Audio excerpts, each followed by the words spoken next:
Just 30 seconds till SpeakerBizCon begins.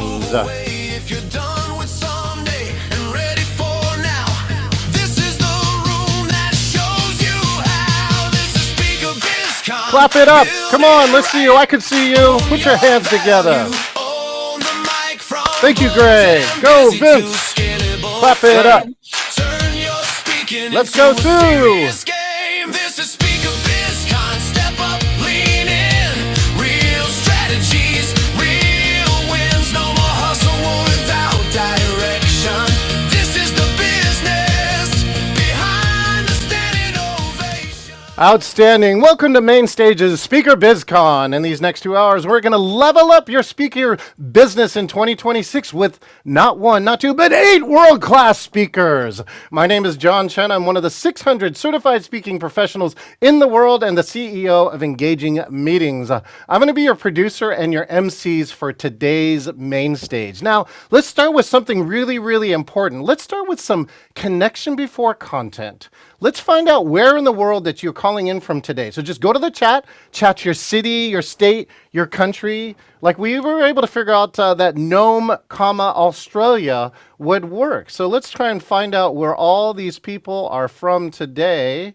And we're going to take a peek here and actually ask for a few of you to say something if you can. Here we go. All right. Well, let's start. Because we had so many Australians in the house, I think we should start here. Let's see who today is in Sydney. Of course, our good friend Cressida is here in Sydney. Jess, are you on the line? Feel free to unmute, Jess. Sure am. Hi. Hi. Okay, so let's see. You're in Melbourne today, correct? Sure am. And why did you register and call in for today's program? Because I'm stepping into speaking more wholeheartedly into 2026. Oh, and what do you speak upon? Let us know. Togetherness in leadership. Genius. All right. Well, let's see. We have Janine here. Janine put Ghana. Janine, are you in Ghana? Is that correct? Janine, paging Janine to the front desk. Is that me, Janine Cunningham? Yes, you wrote Ghana in here. Is that correct, or have you been in Ghana? That? No, I wrote Gold Coast, didn't I? Oh, it picked it up as another city. Okay, why'd you call in today? It's a different Gold Coast. I just wanted to hear everybody speak, and I'm doing a little bit of speaking. I do corporate speaking, so I just sort of thought I'd come on and see if I can get some tips. Get some tips. Speaking of tips, hey, this guy Jason from Nashville is on. Jason, what's going on? How you doing? I'm good. I just got back from physical therapy and I'm wearing an ice pack on my shoulder.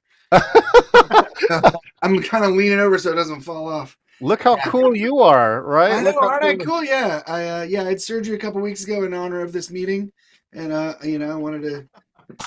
I drove quickly to get home just to be here with everybody. Oh, Jason, what's something that you want in your speaker world in 2026? More John Chen. Oh, Jason, you get $20. There, you're I've been thinking about this a lot. I'd like some more focus, more laser focus. I feel like I'm barking up a lot of trees. Dr. Nito Cobain recently said that of the 1,000 lights at his university, if you put them all together, you get a laser, and it'll cut through anything, right? So, all right, let's find out all the people that are in the room. Now, go to the chat. In one word, what is the main topic that you speak on? What is the main topic that you speak on? Mine is engagement. We see resilience, change, energy, empathy, self-love. Aw, I speak on speaking. Okay, cool. Neuro performance. I like that one. Being human in an AI world. Thank you, Rebecca. The future, anti-fragility. Who said anti-fragility? Michelle, do me a favor and unmute and tell me, what is anti-fragility? Hello, everybody. Anti-fragility, like we say in Australia, is the opposite of fragile. So if you think of fragile like a balloon, bursting, you can't rebuild it, a bubble, etc., glass, then there's resilience, which I love resilient people, but resilience is anti-fragility is the concept of growing beyond resilience. So actually utilizing the things that broke you down and using those as your strength. Genius. Thank you so much for that. Hey, Dave Greenberg just put in crisis leadership. Dave, what does crisis leadership mean to you, and how can we lead through crisis? G'day. It's basically helping leaders of organizations do the right thing when the heat's on, when the pressure's on. It's really high pressure, high stress organizations I speak to. And yeah, I give them frameworks and stuff to do better at being leaders. Genius. Thank you so much for joining us here, David. What city are you from? I'm in Wellington, New Zealand. Okay, and now, Rebecca, I do want to hear more about this. Being human in an AI world. Well, how do you know I'm not a bot? Because you feel, you emote, you express yourself creatively, all of the things. Thank you, Rebecca. Yeah, tell us a little more. What does that being human in an AI world mean to you? So I have a brand that's built around what is called the human edge, and it centers around the 7 distinct human edges that enable us to really connect to what it is to be uniquely human in an age where, you know, technology, AI in particular, is fundamentally rewiring every aspect of how we work, live, and play. And so those 7 edges essentially move from themes such as instinct, creativity, our adaptive edge, our relational edge, integrity, presence, and purpose. Well, here, then let's answer this last question here. And this one, please, all of you, take seriously, because all of the 7 speakers following me are looking at this and figuring out how to answer this question before the end of 2 hours to give you the most value that you can. Rebecca, what is the biggest problem in your speaker business right now that if you could fix it, you would just have an astronomical 2026? What might it be, Rebecca? Oh, that's a big one. So I'm just starting out with this new brand, which is why I am a part of MainStage. I've just done a big reposition. So for me, I think the positioning work is there. For me, it's around distribution, getting this out to clients and really being able to cut through the noise and amplify my speaking business as quickly as possible through the right partnerships. Excellent. Thank you, Rebecca. Let's see what some of the other people said. To be entertaining. Securing more high-paid gigs. Good. Not sure if I actually see it as a worthwhile pillar within my business. Oh my gosh, if you don't see speaking as a worthwhile pillar, all right, wait till you hear these 7 people who are coming up and talking to you about how they make not just make a living, they make a great living doing it. Visibility, rising above a saturated market. That is true. I can definitely say that here in the States. It seems like everybody says, oh, I could do that. And now you have to compete along with them. Kathy said refining and focus. Anna said moving from keynote speaking as one thing I do to the main thing I do. And Anna, do you mean, feel free to unmute here and talk about why do you want to do that? Why do you want to make it your main thing? Paging Anna. So I'm here. I've been a facilitator and coach for 18 years, and keynote speaking's always been something I do on the side, and I've got probably another 10 to 15 years worth of working life. And so over that time, I want to, well, probably much sooner, I want to move into keynote speaking being my core identity and also the key thing for which I'm known. And if you do that, what will happen for you? I will have more impact than I currently have. I will be more focused on the stuff that I really love to do and that I know I'm really good at doing, and also hopefully increase my annual revenue. Outstanding. Thank you. And then what's your topic? Is it Anna or Anna? It's Anna. Okay. Anna said in a very strong Australian accent when I hear it from an American. So my topic is courage over confidence, which is all about how we overrate confidence and how in fact we need to move to thinking in terms of action, even when it feels hard and scary. Genius. Excellent. Well, you're in the right place here today. Thank you for all those responses. I know all of our speakers are looking at them now, and I'm going to introduce two speakers in a row. You get 2 for 1 here. One of these next speakers is a motivational speaker on resilience and change, a 3-time international speaker, business award winner, and the Australian Comic of the Year. The other speaker is the founder and head speaker agent for the Australian-based Encore, helping speakers land premium stages globally. He's the co-founder and speaker coach for MainStage, and he loves to ride his Harley Davidson around the world. Please put your hands together for Michael Arnett and Marty Wilson.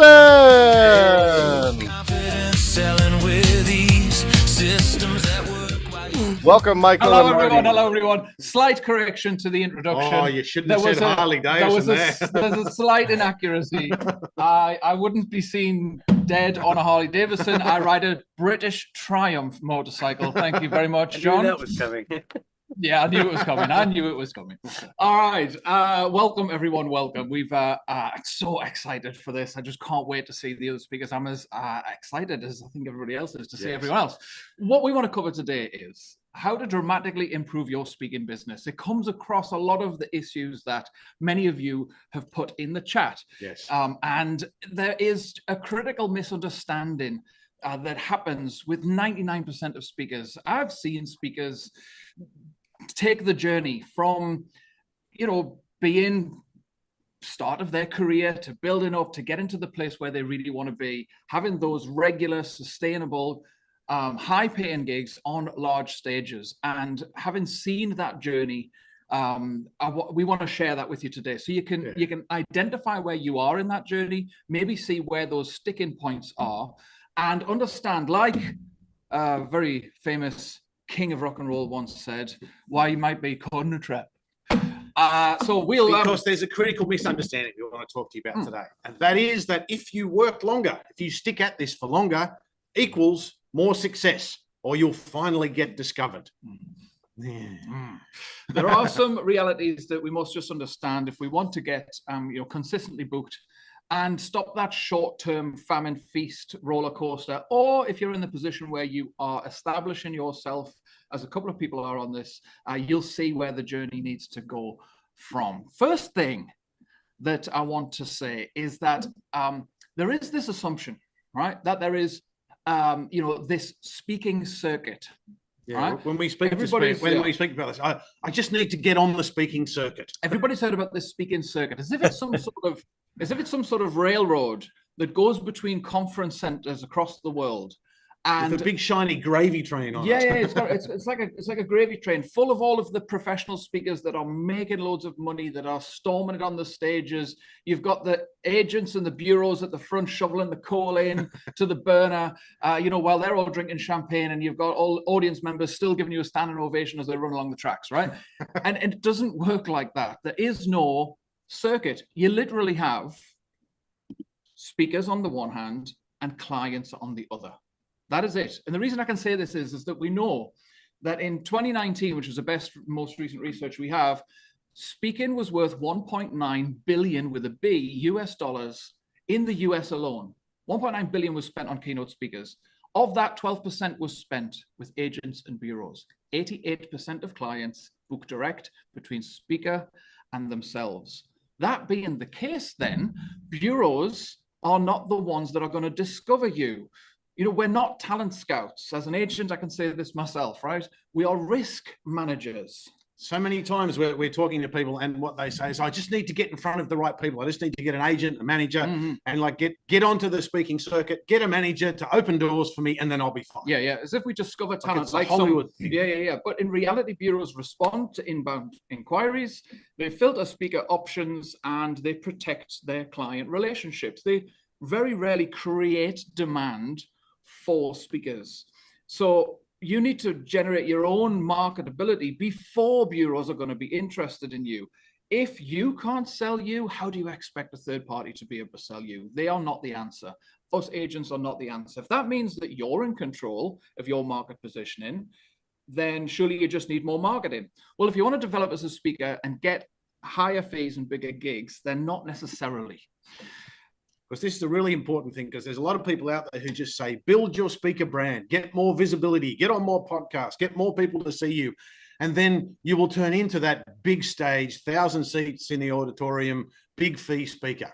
Not necessarily. We're going to talk about what that means. So I worked with a speaker in the UK who was also an entrepreneur. Now, as an entrepreneur, she started her career as a professional, a personal trainer, rather. So, you know, fitness coach, personal trainer. She would do one-on-one sessions predominantly. She gained a good reputation. She was really busy, but her income got capped. So she used marketing and strengthening her positioning and who she was to increase that fee till the point where she got it to about 50, 60 pounds an hour. This is a while ago. Right. This is 15, 20 years ago, and it's in the northeast of England. Like, that is a phenomenal amount of money, but she was still capped, and she was sat having this conundrum, having this problem in her mind. I think it was at the breakfast table, she told me, and her mom said to her, you know, your problem is you're selling time for money. And so if you want to grow, you're going to have to get more PTs. You're going to have a big business. You'll have to teach them all how to do it. And then you can grow bigger and bigger and bigger. And then that's a way that you can scale this business. And she just saw that as a massive headache. There's absolutely no way she wanted to build this big business and manage all of those people. And so what she realized she had to do was elevate her expertise. So what she did is, rather than coaching one-on-one, she came up with a method of coaching that she used with people and a nutrition plan, which she also used with people on a one-on-one basis, to produce the Little Black Dress Club. Now, Little Black Dress Club was aimed obviously at ladies who wanted to get back into their little black dress. And she started that decades ago now. She slowly built it up with a few gyms. Then she ended up franchising it, and then she sold the franchise, and it's now a global phenomenon. So look at this. This is a health club in the US doing the Little Black Dress Project, a health club in the UK doing the Little Black Dress Project, and a health club in Australia doing the Little Black Dress Project. Yeah. And they all got it from her. So why do we tell you about a PT, and why has that got any relevance? Well, what she did is she went from being the expert, the person that is sought out for their expertise. You know, as a speaker, clients will come to you as an expert and say, oh, we know that you're really, really good at diversity and inclusion, and we need to improve our diversity and inclusion. So can you come and do a session? But we've got these specific problems. So can you tailor it for those, please? That's you being an expert. That's very good. But that's where you're stuck. You're stuck in that part. The next thing she did is she became the performer. She ramped that up to the point where she had this methodology. She had a way of doing it that was so sought after that people would pay her a lot of money to do it. So she became then the performer. But once she elevated her expertise to concept level, she got it into a product that she could sell. She was no longer selling her. She wasn't the expert anymore. She'd created a product that could scale, but also that more people could access. All of a sudden, she became the authority. So the journey is expert, performer, authority. Let us talk you through what those stages look like so you can identify where you're up to in your speaker business. So the first stage is that you're the capable expert, all right? So this is kind of like, this person knows their stuff. You will have strong expertise. You will absolutely be passionate about what it is that you do. You often will come from a consultant, training, academic background, possibly, but there's lots of customization. A client will say, we've got this particular issue. Can you customize it? Be honest, hands up everyone on the call who makes a new keynote pretty much every time they deliver, like, because the client says, we want you to talk on this. And if you don't want to put your hand up, that's okay, seeing as the way the conversation is going. But just ask yourself, is that what you do? Do they get you in because they know you talk about this, but they say, can you come and talk about this problem, this problem, this problem? Yeah, so you'll be customizing your deck each time. You'll say yes to almost any gig, and you're competing on the depth of your content, and predominantly probably underpricing. In fact, I just spoke to a speaker yesterday, fits this exact bill, and she told me what she was charging. She said she was purposefully undercharging to try and undercut everyone else in the market. Like, is that where you want to be with your speaking as a professional speaker? Do you want to be the cheapest option on the market? The biggest problem about this is that expertise, whilst I'm entirely sure that you are incredibly well experienced in your field, the problem with expertise is that it's abundant. It is people can just compare you to trainers, to webinars, to other stuff, even to AI. I mean, if you think you know your stuff, go and put in what your expertise is into ChatGPT, ask it a complex question, and you tell me if there's not something in there that you might have missed, right? The problem with this is you are immediately replaceable. And so the problem is you get stuck because you end up in that rut where you're underpricing, you're saying yes to every gig, and you're running around like a headless chicken, trying your best to get as much. People will normally be in the $0 to $5,000 category here as the capable expert. The next one is the reliable performer. So the reliable performer, this is where people will see you as, rather than, you know, this person knows their stuff, it will be this person delivers every time. You become that reliable person. You've moved from the information exchange into kind of showing expertise. You will have some definition around a keynote, possibly 2 or 3 or 7, as sometimes I say. You know, you will probably have some video, you'll have testimonials, that sort of thing. You'll be probably wanting to refine your storytelling. You've been on stage enough that you're kind of getting the idea that storytelling is a big thing. But you are still framed as the sort of expertise, and the value proposition you've got is really broad. You kind of will speak to any type of audience. And the problem here is that you're still selling knowledge. First is information, second is expertise or knowledge. And the issue with that is that you get stuck again in this position where you're still providing knowledge or expertise. And so you're exchangeable just as anybody else is. You will probably be in the $5,000 to $10,000 bracket at this stage. Final one, of course, is the recognized authority. This is the final stage, as I spoke earlier about Katie, the PT, right? It's where you go from being, you know, this person knows their stuff or this person delivers every time, to this person is known for this. You're known for a separate thing. This person is known for their methodology, their concept, their philosophy.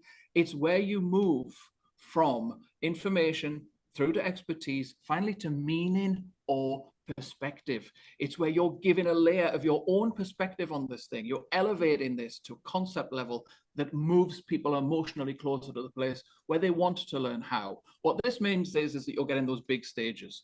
You're not doing customization, you're selling the same product, and that product is in high demand. People are coming for that product itself.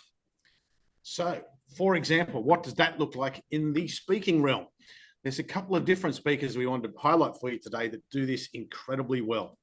Yeah, this is one speaker here. He is Ben Hunt Davis. He is part of a rowing crew that won gold medals at the Olympics, and it's easy for him to come and just tell his story. The next stage would be for him to provide the lessons that he learned through his journey. The final step to become an authority, it gives it meaning and it gives it relevance. What it means is he's come up with, will it make the boat go faster? Instead of being a generic business coach, he's worked out the philosophy that you need to ask yourself the question, will it make the boat go faster? When you're developing yourself as an athlete, they were asking themselves, should they take this supplement? Should they take that supplement? Should they use this pillow to sleep better? And the question they had to ask themselves was, will it make the boat go faster? Now, if any of you know manufacturing, then this is simply the Japanese Kaizen approach, right? It's what Toyota use in their cars. When they're manufacturing cars, all their processes, they analyze the process and they say, will it impact on the customer?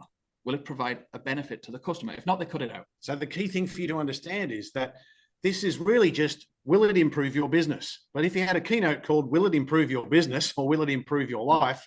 That doesn't go anywhere. It doesn't stand out at all. That puts him right down the bottom in the 0 to 5K mark. Yep. But will it make the boat go faster? Firstly, he's the only one who can design that and create that.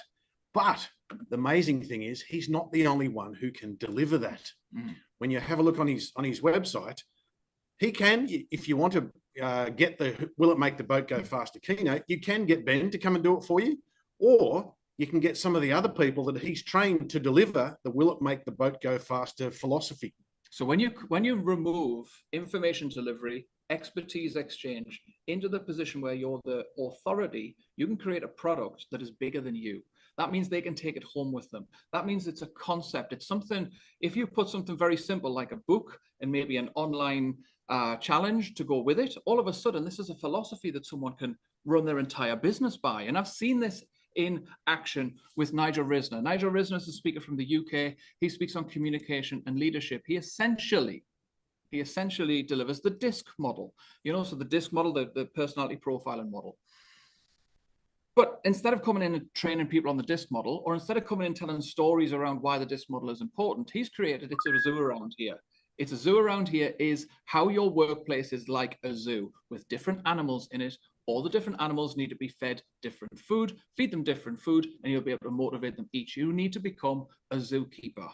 So moving from someone who speaks on the DISC model, getting a couple of $1,000s, to being someone who gets tens of thousands of dollars to deliver the meaning behind it and created a product. Not only does he do that for himself, but it's with dozens of speakers around the world. He's also franchised the model, and dozens of other speakers deliver that same keynote. So you see, it's important if you're looking for where you are, wherever you are on that scale, and you're looking to develop your business, it's about elevating your content so you hit the right stages. So you're not competing with that entire crowded marketplace and saturated marketplace out there of people saying, I've got the information, I've got the information.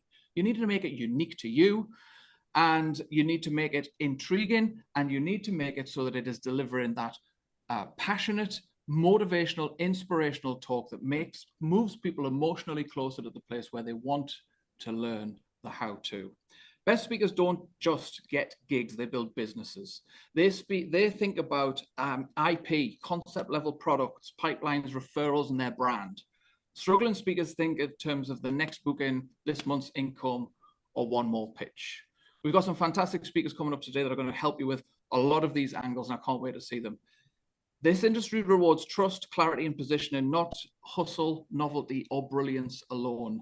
You need to come up with your thing if you want to be successful, and you'll see some of that in the rest of the session today. Thanks, everyone. Thank you. Everyone, chat authority for Michael and Marty. You know, they always say riches are in those niches, right? So we got to find where's all the autonomy and the authority. Be the preeminent people in your field, and that's how you will never have to compete with others. You will only have to compete with yourself. Michael and Marty, thank you so much. I know you're going to be here all day supporting all your friends up. Are you excited for our next speaker? I cannot tell you. All right, well, we'll leave that with your action here. Again, thanks to Michael and Marty. And now, our next speaker is the CEO of the Intrigue Agency and the Force for Good project. She's the author of 10 books, including Tung Fu, Got Your Attention, and Talking on Eggshells. She's been endorsed by Tony Robbins, Keith Ferrari, Dan Pink, Murray Ferrero, and Seth Godin, who calls her revolutionary. I thought I had to add this one. Oprah's former executive producer calls her one of the bright lights and most accessible wisdom sharers in our culture today. And now she will focus on how to craft a repeatable, retweetable phrase that pays, that takes your work viral. Please help me welcome to the SpeakerBizCon main stage. It's Sam Horn.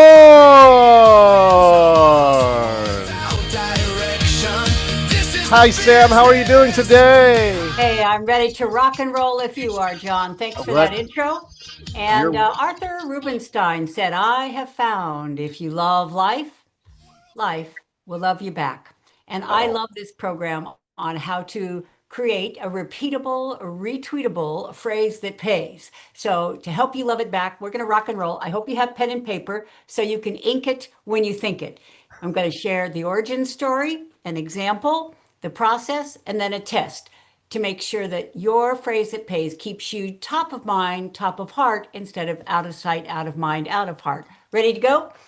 Let's go. Everyone strap in, and here it is, Sam Horn. Origin story. Many of you know I helped start and run the Maui Writers Conference. What Can is to the film industry, we were to the publishing industry. And if you saw the movie Pretty Woman, Gary Marshall was one of our favorite keynoters. He said something so profound, I remember it as if it happened this morning.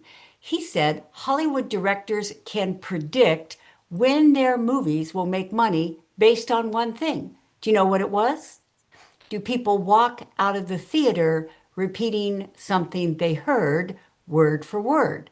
Because see, if they're saying, make my day, show me the money, I'll be back, they're thinking about your movie or your presentation. They're taking you viral. They're brand ambassadors for you for free just because you crafted a phrase that pays that they can repeat. So that's the origin story, because I thought I know a lot of speakers, and at the end of their presentation, you can't repeat anything they said word for word, which means they're out of sight, out of mind. That means all that time and effort you spent on your slides, on your content, etc., it's gone because you don't have the phrase that pays. So that's the origin story and why I'm a woman on a mission about this topic.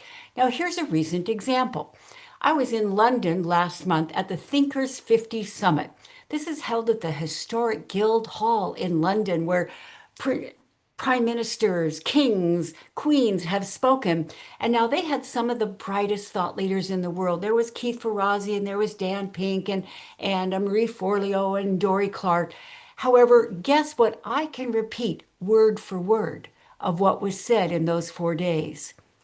It was a phrase that pays from Francis Fry, a Harvard professor. Now, here's how you set up your phrase that pays.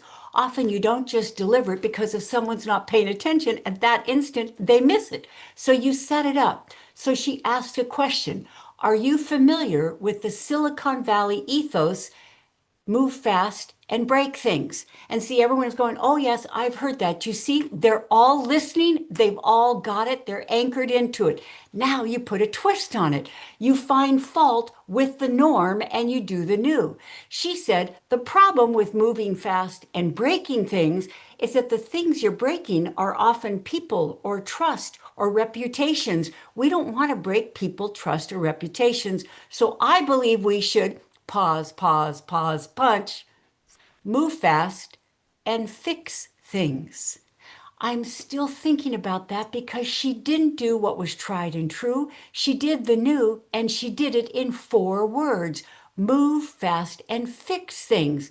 She has a whole book on that topic. She has a whole program at Harvard on that. 4 words, because she took exception to what everyone felt was true, and she introduced the new. Now, here's how you can do that for your program. Once again, I hope you have pen and paper. 4 steps. Number 1, please write down at the end of your presentation, what change do you want people to make? What action do you want them to take? Write it down right now. You all just gave your presentation. You speak on anti-fragility and leadership and the environment and team building and so forth. So at the end of that presentation, what do you want people in the room? What change do you want them to make? What action do you want them to take? So write that down. Step 2, now distill it into 8 words or less. It's got to be 1 sentence, because if they can't repeat it, they didn't get it. And if they didn't get it, you won't get it. So distill it down into 8 words or less. 1 sentence that's actionable about what you want them to do as a result of your program. Now, number 3, let's craft this now. We left out the words people skip, as Elmore Leonard said. Every word tells, as Strunk and White said. Now we're going to craft them so they ring and sing. Please write down AIR. A is for alliteration. Just think to yourself, bed, toilet, and shower, Dunkin' croissants. It doesn't rock, doesn't ring and sing, does it? It's kind of clunky. Now making them alliterative. Alliteration is when words start with the same sound. It makes you instantly eloquent. It makes your language lyrical. Bed, Bath & Beyond, dirt, devil, best, buy, Rolls Royce. Gentlemen cornered the market in cardboard insulating sleeves, because he didn't call them that. He called them Java jackets. Boom. People who meant to call his competitor call him because he can't remember the other people's name. You want people remembering your phrase. 1 sentence, alliteration, and I is for iambic meter. If you put it in a beat, you make it easy to repeat. If you put it in a beat, you make it easy to repeat. If you see something, say something. What happens in Vegas stays in Vegas. And by the way, the Vegas Chamber of Commerce said that one phrase has driven more than $1 billion of business. So this isn't word play, it is word profits. So A for alliteration, I for iambic meter, R for rhyme. Rhyme is sublime because it's remembered over time. When I gave my TEDx talk on intrigue, just try and rhyme intrigue. It doesn't have to be exact. My phrase was, if you want to succeed, you must intrigue. See, the E, intrigue, and succeed have the same sound. That's close enough because people still remember it. So, alliteration, iambic meter, rhyme. Click it or ticket actually saves lives. It's not wordplay, it's not petty, it is profound, and it can save your business and your keynote if you turn it into an airtight sound bite. Okay, so now we have one sentence of the action you want them to take, the change you want them to make that's 8 words or less. You've crafted it so it rings and sings with alliteration, iambic meter, and rhyme. Now let's put it to the test. And when I say test, I mean the eyebrow test. Start telling people your phrase that pays and watch their eyebrows. Because if their eyebrows knit up right now, just furrow your eyebrows. Do you feel confused? Confused people don't say yes. Do their eyebrows not move? That means they're unmoved or they've had Botox. You want those eyebrows to fly up because that means I haven't heard that before. That's interesting. Tell me more. And when people say, tell me more, that means you just got what you care about in their mental door. So the test is the eyebrow test. The second test is, can they repeat it after hearing it once? Because if they cannot repeat what you said, you are instantly out of sight, out of mind. And now the third thing is, do they want to know more? Please, let's put this to the test. Go back to those intros at the beginning of this program. We had several people introduce themselves. Can you remember anything they said? Can you repeat it word for word? Did your eyebrows go up? Were you intrigued? Did you want to know more? Did you actually make a note to yourself to check out that person's website, to check out their book? Because it was a phrase that pays. It was so tight, that's so right. It's top of mind, top of heart. That's what you want to do if you want to be one of a kind instead of one of many. John, back to you. Oh my goodness. Give it up for Sam Horn. Oh, thank you for that, Sam. Sam, we got to ask you a couple questions. Let's do it. You know, what's one of the best processes to getting a phrase that pays that you worked with somebody? I'm just curious, so like, if there's some magical piece or unexpected piece to help somebody with their phrase.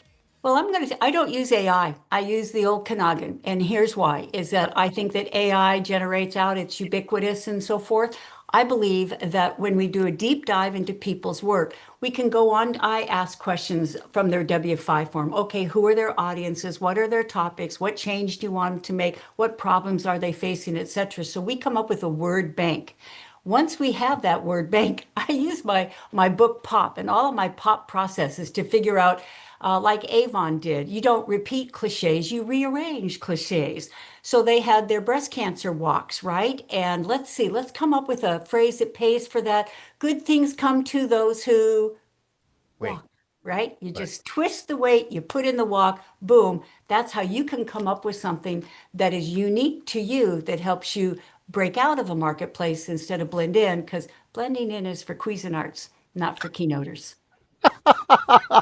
Your imagery is superb, Sam. Oh yeah, look, you got everyone here. You got Darren, all right on that. Sam, well, here's one of the other pieces too. Trend-wise, Sam, you've been doing this for quite a while. What do you see as 2026? What do these people need to do to stand out and be remembered in 2026? If we're not giving a real life example, we are in phobesity. It is right now, once again, AI can just spew out, and actually it's pretty well crafted these days, but it's artificial. And I think that what audiences crave, what meeting planners crave, are someone who puts us in the scene of something that actually happened. So they're right there with us. They feel like it's happening right now. And if we do that and then we pull out the aha, and as Tim's going to teach you, we match that with a ha-ha. So we have an aha and a ha-ha. Because do you know how Einstein knew he had a good idea? He laughed out loud, right? It's the hadn't thought of that. What a brilliant idea. It's that synapse, that connection. So how we can stand out, break out these days is what is something recently that got our eyebrows up. Because if it got our eyebrows up, it'll get other people's eyebrows out. Use this to put people in the scene. Pull out a phrase that pays. You'll be the one they remember. You'll be the one they're still talking about. You'll be the one they walk up to afterwards, and you'll be the one they'll book next. The phrase that pays, right? That's one of the things too, you know, this is a recent phrase that I came up with, Sam, too, about this MainStage community. It's not about the cash. It's about the community. If you want to get your phrase better, do this. Do me a favor. Chat your phrase, even if you think it sucks. It's okay. Chat your phrase and then work on it with other people in here. And maybe if you're lucky enough, Sam might also offer something here in the chat. Everyone, one more time, a round of applause for Sam Horn. Oh, yes, Hey, he got John, one thing. a quick shout out. It's 30 seconds. Think of what Marty and Michael said. Think about someone who's an Olympic rower, right? He's got real life example. However, if he said, you know, improve your business, use Kaizen, yawn, right? No. Will it make the boat go faster? It's intriguing. It begs the question. It's memorable. It's unique to him. That's how it's done. Outstanding. Thanks again, Sam. Everyone, Sam Horn. Wow. We told you we were going to get value here. You're getting value, and I hope that you are getting all of that. Here comes our next speaker. How serious are you about becoming a world-class speaker? Are you confident enough to hear the truth? You know, Michael Jordan has a coach, and every professional athlete has a coach. The best professional speakers have been coached. The reason? You can't become great on your own. What if you're competing against 35,000 other contestants in a speech contest? Our next speaker is a world champion speaker. He admits there is no way he would have won without a speaker coach, and his coach was Mark Brown. He gave him the exact opposite advice as everyone else. Champions like our next speaker, Darren LaCroix, they think differently. So before we begin, let's go back now to Anaheim, California, where they're about to announce the winner. Here we go.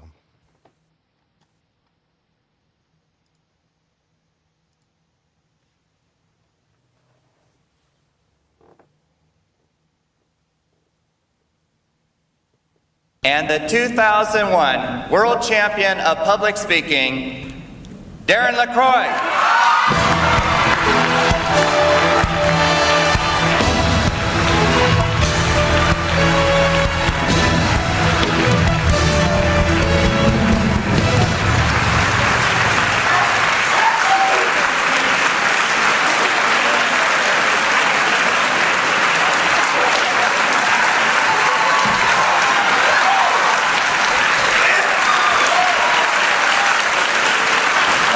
King Darren, your subjects would like to hear a few words from you.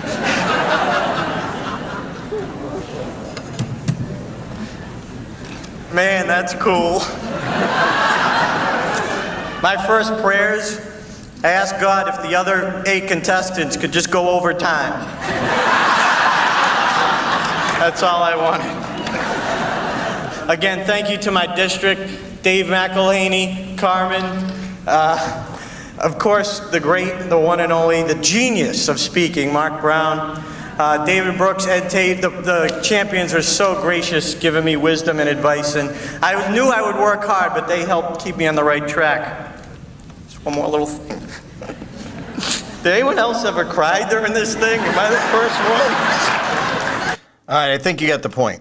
Hey there, welcome. You have an awesome responsibility every time you take the stage. But physically, raise your hand if you felt a little bit closer to me because of that video. Okay, that's the point. Hey, here's my philosophy. And remember, every time you take the stage, whether it's a boardroom or 2,000 people or 20,000 people, you have an awesome responsibility that you're given. Never take that for granted. So insight number 1, you must connect before you can educate, entertain, or inspire. You must connect first. My opinion, if not, you're not using a video introduction. Now today, we all have like 10 minutes, so there's not a lot of time for that. But normally when you're doing your keynote, if you want to own the stage, let the video do some of the heavy lifting for you to create that connection. All right, so quick poll, John, if you could help me out with this. What do you think is the most important part of a presentation? So if you could run the poll, John, that would be great. What do you think is the most important part of a presentation? Oh, Darren, we're going to do this in the chat. All right. So go ahead and let me know the choices that you had here. I know you had 4. Is that right? Yes. So, well, put in wherever you want then. What do you think is the most important part of a presentation? Some ideas that I get regularly: the audience, the opening, the closing, the message, the conclusion. I'll give them a few seconds here. Good. We got responses coming in now. All right. Can you give us a couple of them, John? Yeah, you got lots of presentations. We got some body language, the story from Dave, and definitely connection from Laura. All right. So I know we got limited time here. Ugh. Not quite. Not even close. Those are important, but that's not most important. All right, so I'm going to pause my presentation right here. Step outside and raise your hand if you're curious what my answer is. Thank you, Marty. You're overexcited. Love it. So, by the way, so I'm showing you what I'm doing. I use curiosity to create engagement. Now, I have to have a good answer that isn't any that came in.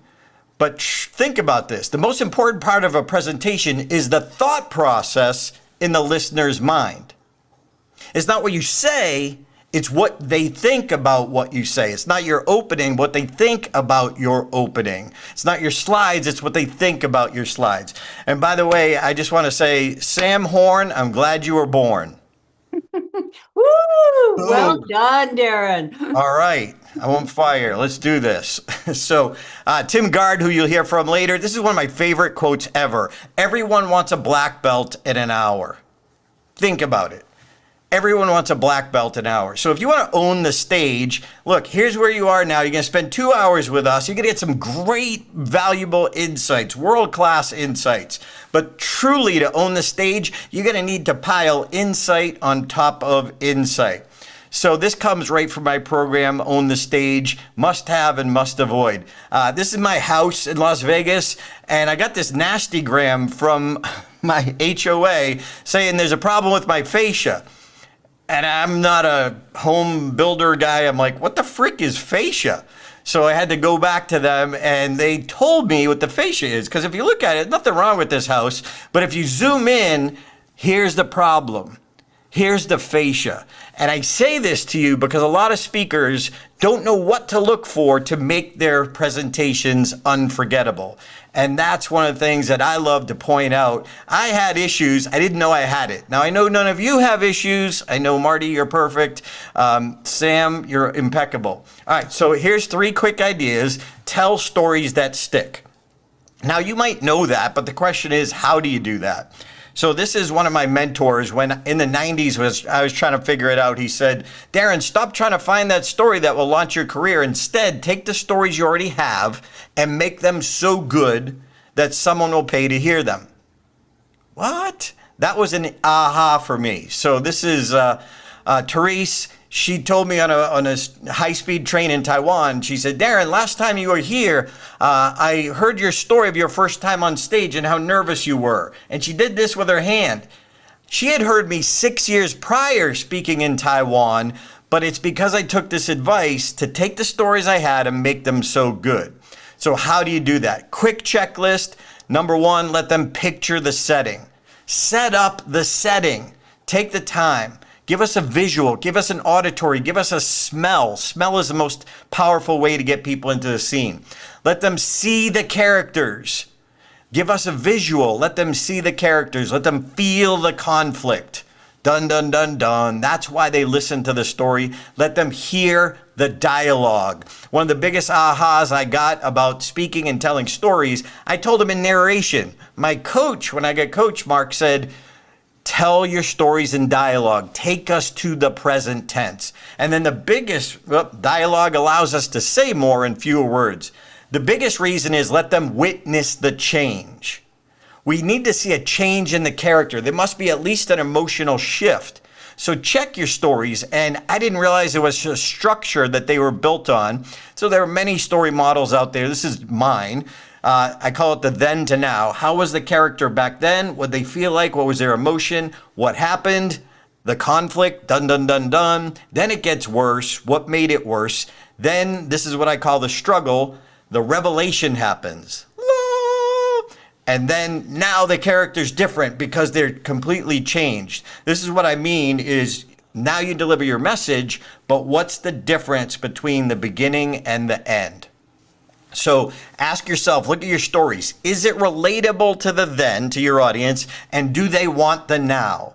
I'll have what she's having. I don't know if you guys showed Harry Met Sally in Australia, but this is why we tell stories. Okay, number 2, great speeches aren't written, they're rewritten. They're not written, they're rewritten. I see a lot of speakers that do not take the time to do this. I argued with my coach. I'll give you a couple of ideas. In a sentence, the punch word goes last. Whether it's comedy, which is where I came from, Marty came from, the punch word goes last. So, identify the punch word or phrase and then put it at the end of the sentence. Quick example from one of my coaching clients. We're headed to the airport with 2 kids and 11 bags. Here we come after 8 long years. Step 1, identify the strong punch phrase, and then we put it to the end. This becomes much stronger. India, here we come after 8 long years. We're headed to the airport with 2 kids and 11 bags. That becomes stronger with the same number of words, just reordered. One more quick one. We welcomed our family with fireworks and a big celebration. I won't attempt those names, but her kids were treated like celebrities by the family members. So if we first identify what's the phrase that's most important, and then we put it at the end, we can actually say it better in fewer words. So I'm going to zip forward right to the final thought and idea is using the stage with purpose. When we coach people, a lot of things they see is you're all over the map, but they think there's 3 places on the stage. When I start coaching YPO CEOs, first thing I do is what's the foundational phrase? Sam Horn just talked about that. What's that sticky phrase you want them to remember? That's starting point. But then we literally, this is what we call a stage map. We literally take each vignette and put it on a different place on the stage so that they can internalize it rather than memorize it. So I'm going to just fast forward one more idea. And then, John, I'll hand it over to you. So consider this what I call stageology, using the stage. So past is over to the audience left, you're right. And then why are you moving? Move with purpose. Think of the emotions of the character. And when you're in dialogue, you're in one point, you step out and you're the speaker. So each vignette is from a different place. John, I'll turn it back to you. Thank you, everyone. It's Darren LaCroix. Darren, I got one question for you. How do you continue to be at championship level after all these years? Super simple. I learned I got to let go of my ego and continue to be coached. We're too close to our own stories to be able to bring them to the unforgettable level. As I learned from Michael Haig, make it the goal of your story is to elicit emotion. If it doesn't elicit emotion, doesn't mean it's not a good story. It means you're not done writing it yet. And can you share one coachy moment? So there are moments for me as a coach that I've gotten where I thought I was totally on track doing the right thing, and the coach just come in and says that one thing that kind of made me think about everything different. What's your coachy moment you personally have had in your life? Well, my coach was Mark Brown, the 95 world champion in public speaking, my podcast buddy. And when I first handed him the world championship speech, I handed it to him. I thought, this is the greatest speech I've ever written, the deepest, the most important. I handed it to him, and I swear it was so good. When I handed it to him, you could hear choirs of angels. Well, Mark took the speech, and if you don't know Mark, he stands 6'2", native of Jamaica, has this beautiful booming voice, like the guy from the old 7-Up commercial. He looked at the speech, shook his head, looked up, Oh, Darren, we have some work to do. No, that was the greatest speech I could write at the level I was at. But you don't know what you don't know. And my foundational phrase, courtesy of Sam Horn, is if you're not coachable, there is no cure. Ouch. If you're not coachable, there is no cure. And that was my coaching moment that I received, John, as opposed to one of my clients. Genius. Everyone, give it a round of applause. One more time, Darren LaCroix. Thanks, John. And by the way, if there's a page that we have at BizCon with some free gifts. So I have one where 3 most important ways to be unforgettable. Check it out for free. Thanks for having me. Thanks for Michael and Marty. Darren LaCroix calling in from Las Vegas. Everyone, thanks again. All right, we're going to continue on the value. Wow, we're getting value everywhere as we're coming along here. You know, most people think that being a professional speaker is as simple as rocking up on the stage, giving the same presentation we've given 100 times, and collecting our money on the way out the door. But everyone in this session knows better than that. We have to find the gigs, convert the sale, customize the presentation, deliver on the day, and handle all the logistics before, during, and after, usually with a small team or no team. You are the team. So AI is a game changer for us, and when used in the right way, it can help with every aspect of our speaking business. This award-winning business futurist and AI specialist is going to share 2 tools with you that will save you hours and make the entire process more engaging and bookable. Everyone, go to the chat. Chat AI for our next speaker. It's Kim Sealing-Smith.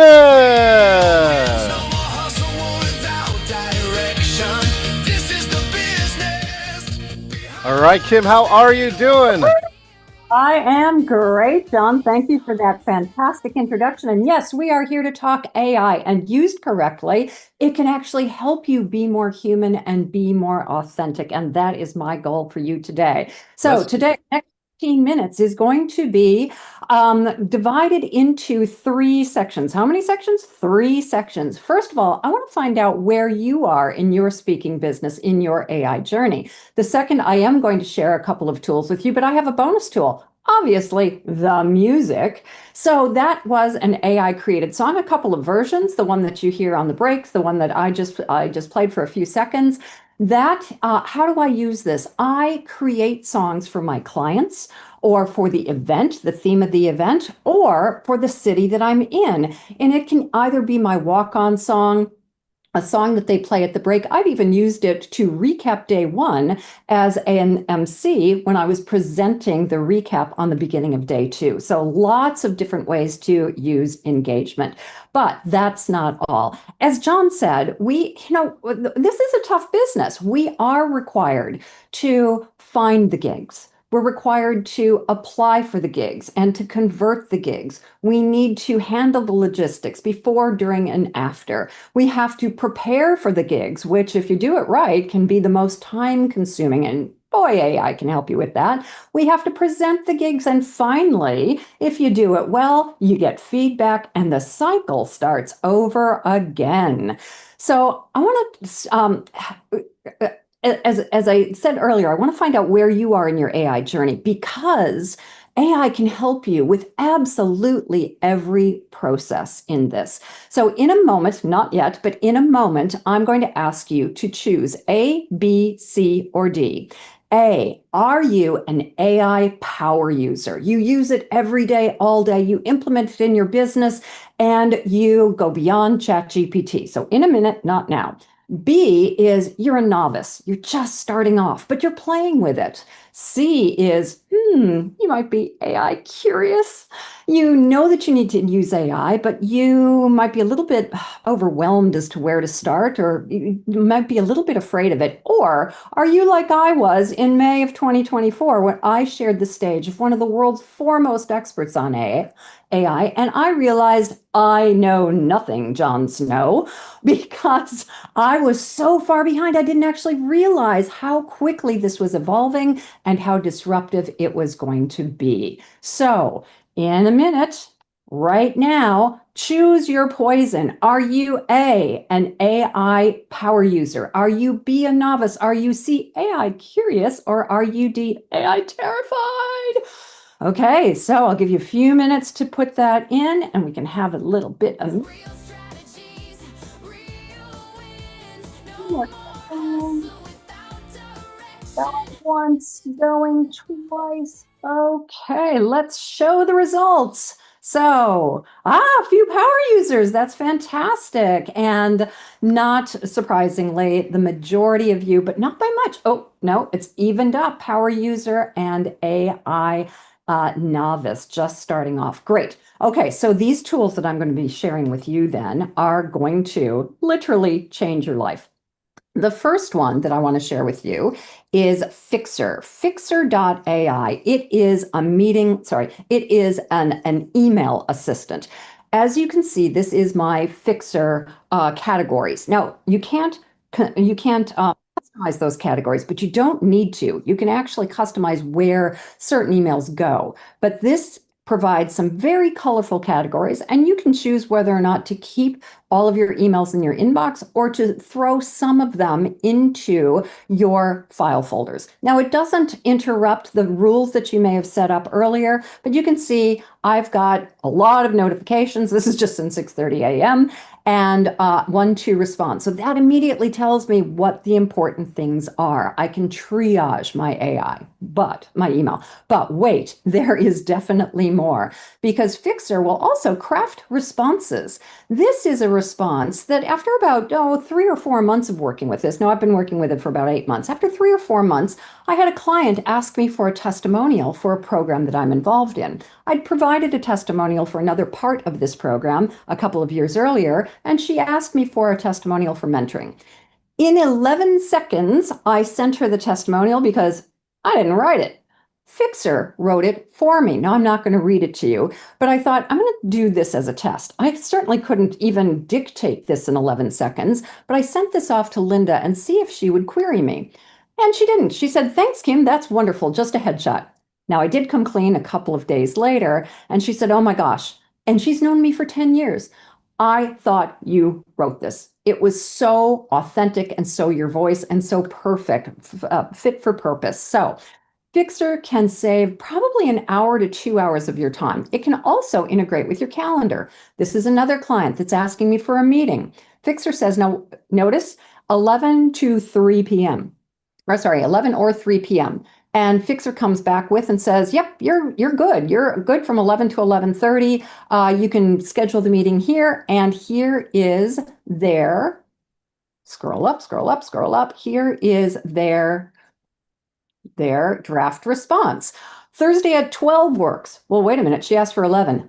Fixer knows that I'm in Queensland where the cows and the curtains don't like daylight savings time. So it converted automatically for me and sent the email response. Done.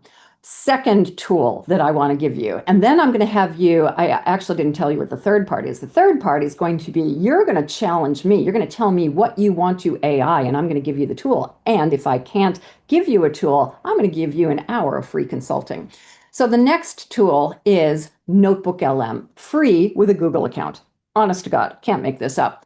Originally developed for the education industry, Notebook LM is a fantastic tool to help you with research. If you are a trainer as well as a keynote speaker, it can help you develop training courses. It can help you in every part of the logistics. It can send explainer videos. It can send briefs. Let me show you. It can also, it can critique your presentation. I had it do that for me.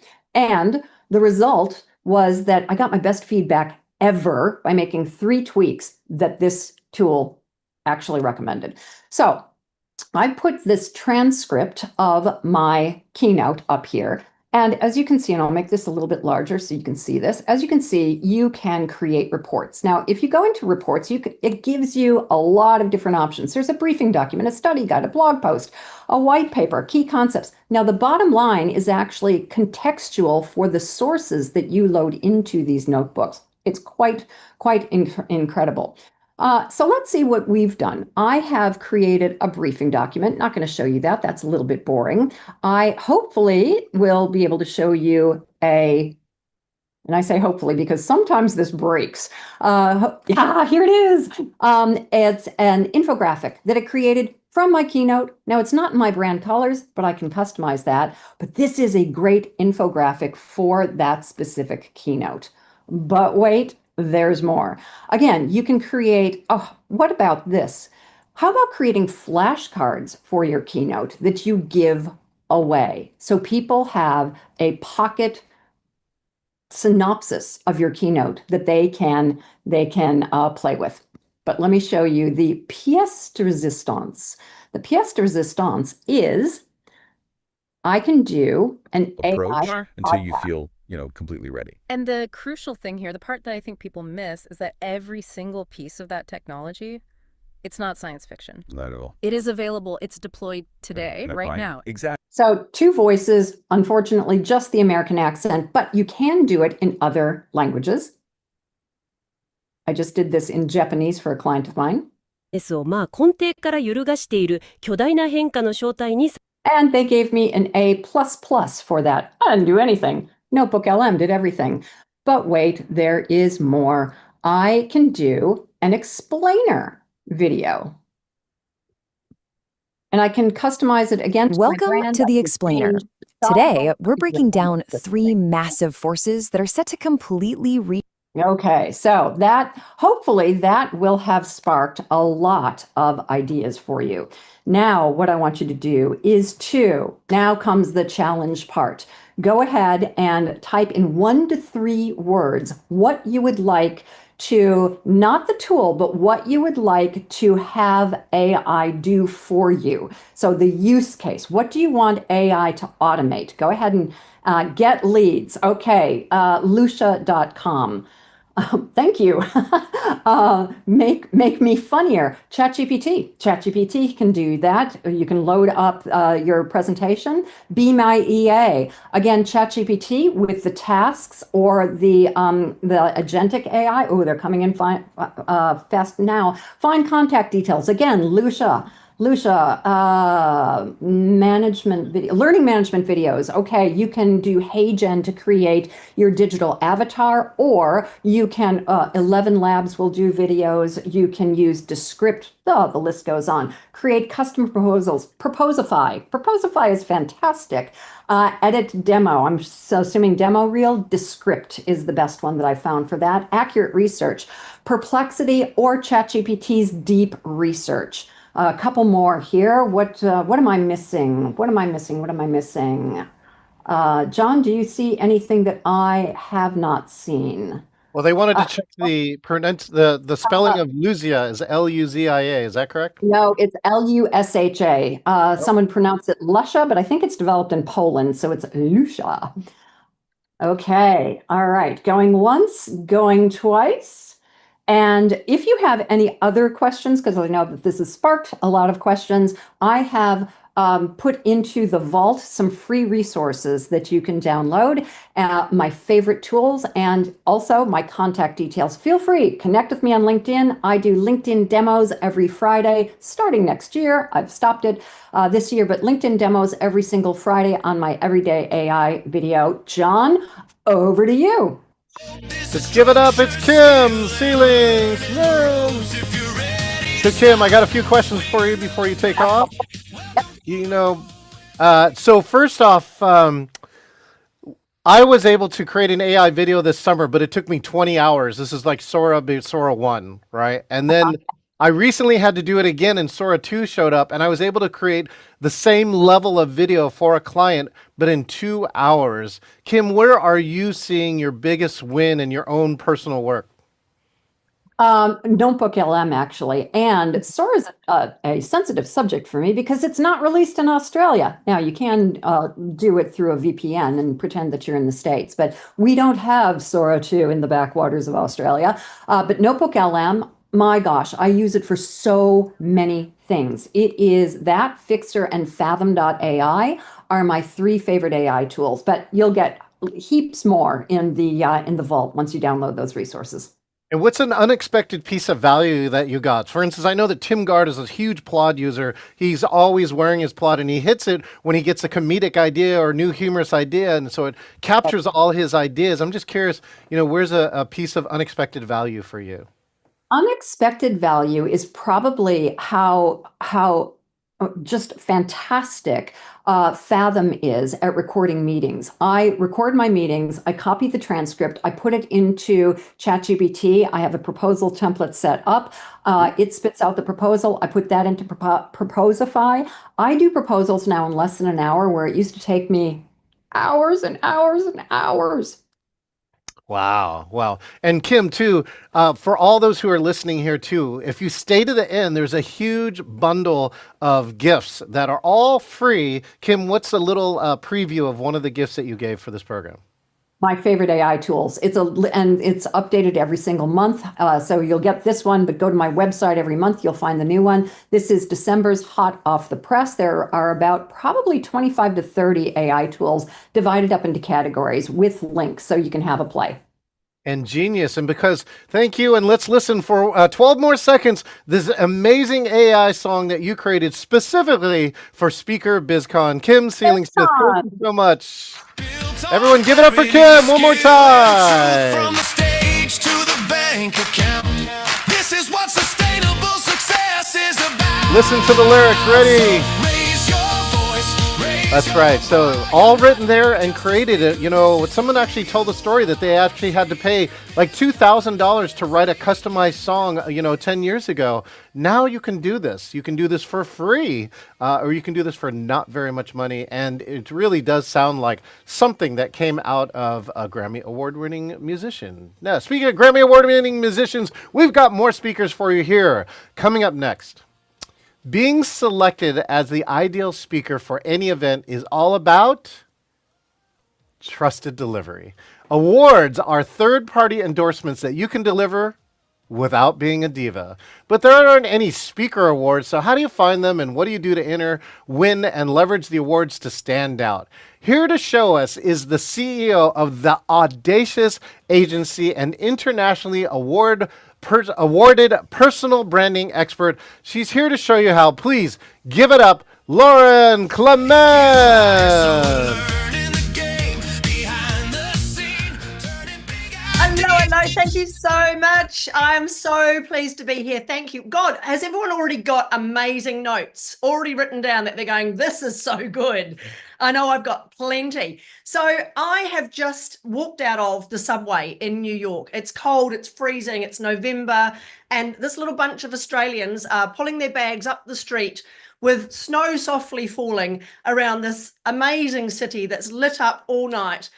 And I noticed something weird about the people walking around the streets. They're all wearing these incredible medals, these brightly colored medals around their chests, and they're on the outside of their jackets. And there's lots of people doing this, not one or two, just about everybody's got them on. And I'm thinking, what is going on in New York? Something's happened. And the funny thing was, that morning was the New York Marathon. And here they are in the evening, still walking around with their medals on the outside of their jackets. And guess what? They kept doing that for days afterwards. Now, most Americans who are on the call today go, yeah, and what? So what? Big deal. That's awesome. Every single Australian and maybe New Zealander on the call is going, you're joking, right? How on earth could they have the audacity to walk around with a medal on their chests well after some event is finished? And I know my husband's run marathons, and seriously, those medals stay on in Australia for all of about 2 seconds while they get a photograph, and they're whipped off and put in their pockets as fast as possible. Now, this is what I call the itty bitty shitty committee, right? These voices inside our heads, and I've just launched a book about it, that tell us we're not good enough, no one likes to show off, you don't need awards to sound like you're good, you really need to be careful what other people think of you, don't get too big for your boots, all these nasty voices that we tell ourselves about how really good we are. And we've already heard from some amazing speakers on the call today about the impact that you can have on stage and the transformation that you can create. But if you don't get out there and promote yourself as a definitive expert, but more than that, the authority with a unique point of view that people want to share with their audiences, then you're going to let that itty bitty shitty committee stop you from being the best speaker you can be. So I'm going to bust some beliefs here. Now, hands up in the chat, or pop this in if you think I'm completely out of my mind, but how many Oscar nominated movies do you think were better than the ones that won? Right? There were some amazing Oscar nominated movies out there. So even if you don't win an award, just being associated as a nominee is a massive way to grow your profile and to reach more people. What about if you are going out of an evening and you're thinking, gosh, I really can't go empty-handed to this party. I need to take a nice bottle of wine with me. What's the first thing you're going to look at when you're standing there with this plethora of wine choices? You're going to look for those little logos that tell you the wine that's inside the bottle is as good as the label looks, because you don't want to turn up with a horrible bottle of wine, right? And it's exactly the same for speakers.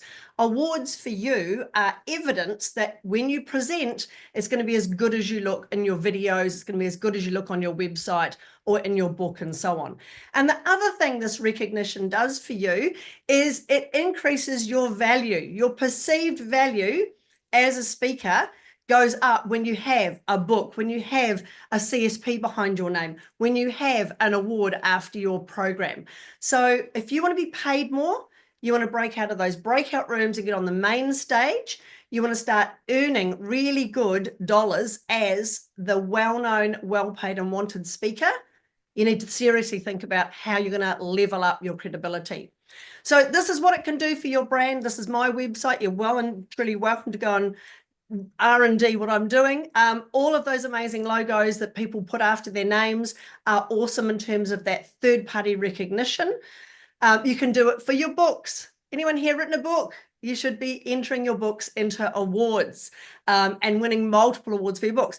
And of course, speakers can then elevate themselves by putting these awards all over their collateral.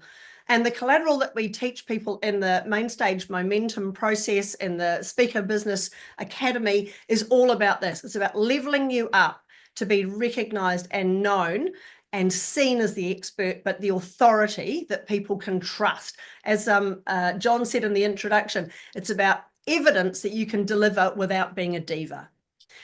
Here's the fabulous Anneli Blundell, beautiful speaker, wonderful person, does an amazing job of speaking and training and transforming workplaces around the world. She just does an amazing job of leveraging her awards. You just know that you're dealing with a professional when you look at what she has. Now, there's a little secret I want to share with you, and those little laurel leaves that are around those logos there. They are the international symbol of success. Now, this is a billboard that I saw when again, another train station, this time in China, coming up out of Guangzhou's main train station there. I saw this billboard and had to take the photograph. So I don't speak Chinese, but I can tell you this is an award-winning beauty company. Why do I know that? It's got those little laurel leaves. So those little Greek symbols of success, those are the crowns that the Greeks used to weave together out of the laurel leaves and put them on the heads and around the necks of the athletes and the champions and the laureates. If you can use those, if you've won awards, and I'd love to know, perhaps John will do a poll at some stage on whether people have entered awards, whether you haven't entered awards yet, or maybe you've been a finalist or a nominee and you didn't win, so you like those medals around people's necks at the start, you've hidden them away. Here's the time to get them out and start using them.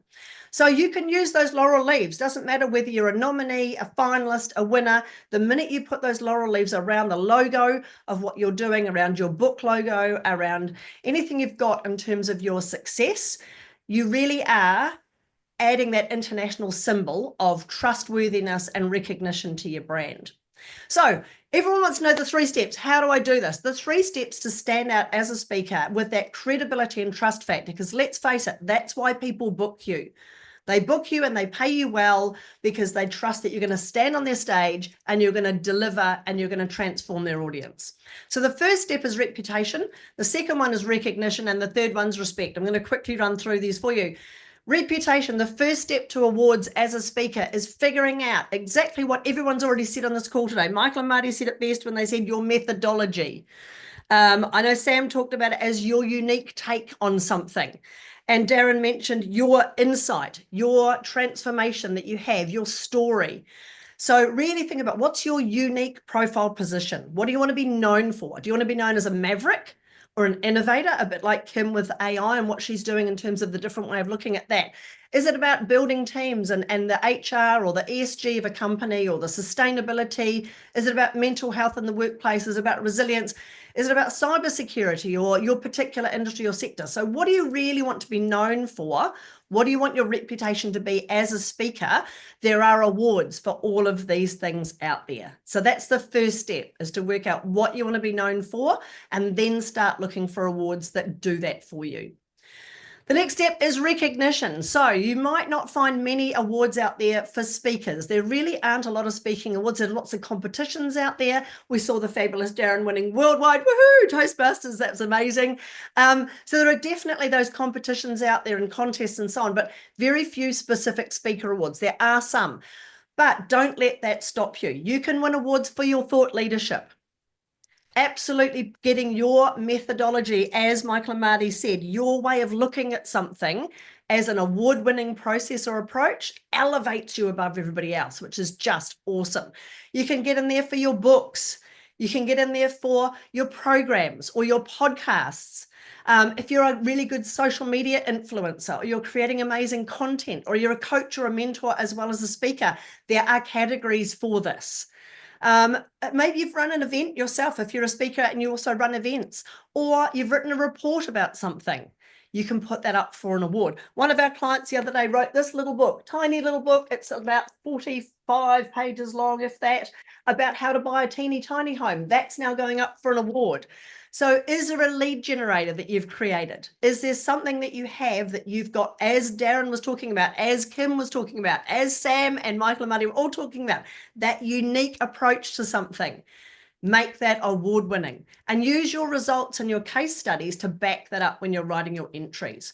And a quick note, because I'm sure everyone's asking here, can I use AI to write my award entries? Sort of.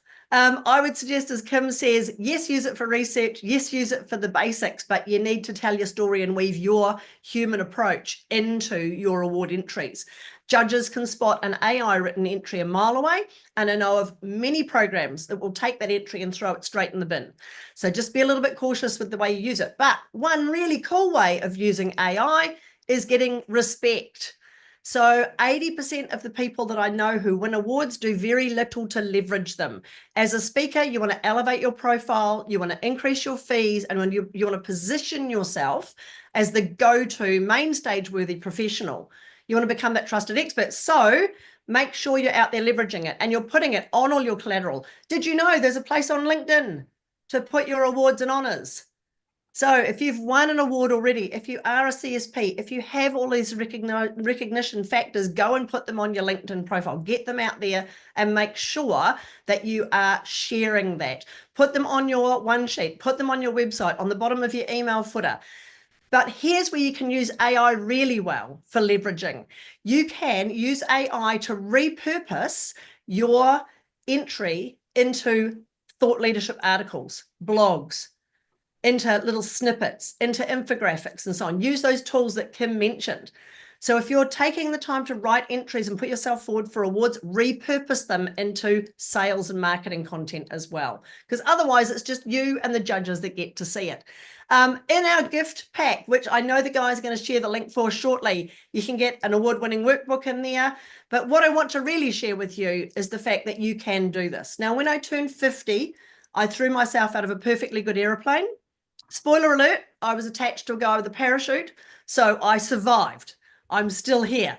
So it was an amazing day. It's something I've always wanted to do. I'm just an adrenaline junkie. I love this sort of stuff. But after the end of that day, I was really upset because I saw the photographs. And it wasn't the photographs of my face pulled back by the G-forces. It was the photographs of me in a blue overall and a harness, and there were bits spilling out. And I thought to myself, what on earth have I done? I've turned 50, but I've turned fat and frumpy at the same time. I have to do something about this. So I joined the gym. And I started off at a gym on the Gold Coast of Australia. It was all concrete and shiny lights and silver and aluminium. And it was just, and people in Lycra. It was a very flash gym. And I'm sitting there on I think it's the chest press machine. It's the one that you sort of do this with.